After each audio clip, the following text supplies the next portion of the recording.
got to get clarity on this. Like for our sakes, for the fans' sake, but also mostly for JT Miller's sake and the Canucks' sake and the market's sake. This has been how many years of JT Miller trade rumors? How many years of JT Miller trade talk? Feels like 5. Yeah, it feels like ever since he got here, there's been talk about him leaving.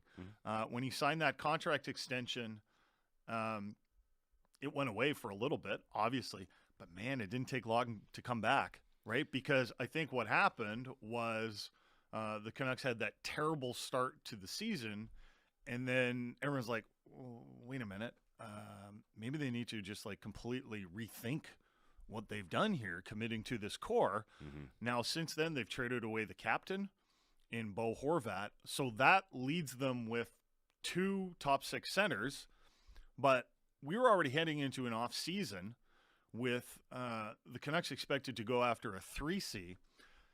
That's the thing with trading JT Miller. Even if you think he's a better winger, there isn't a better 2C on the team than JT Miller, right, even if you think he's a better winger. So if they go into next season expecting to make the playoffs, and they also want to trade JT Miller, where does that leave them? I got to wonder if this Miller trade is something that you can revisit, like we've seen countless times. Like, for example, Oliver Ekman-Larsson to Vancouver. Remember, that was a trade that bubbled and percolated to the surface and then died down. Then, lo and behold, a year later, the Coyotes and the Canucks revisited it and were able to consummate a deal.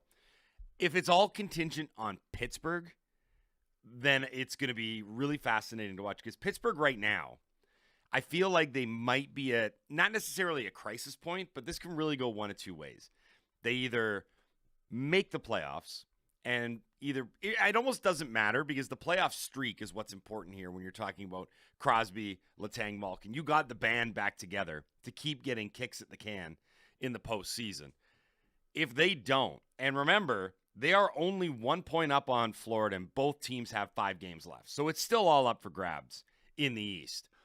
The Penguins, for me, though, just made so much sense for JT Miller. Sure.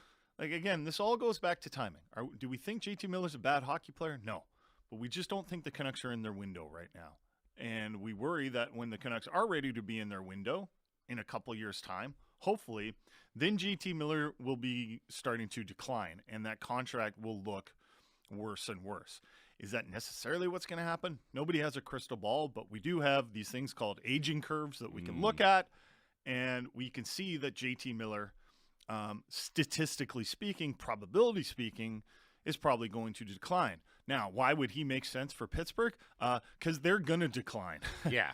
Right? It's going to happen. It's going to it will take a miracle for the Pittsburgh Penguins not to go through some sort of massive rebuild where they lose a lot of games, because when they lose Sid, Gino, and Letang, they're going to be in trouble, right? They're just not going to be a very good team. It happens. They had a good run and made the playoffs and forever, and eventually that will, fall apart.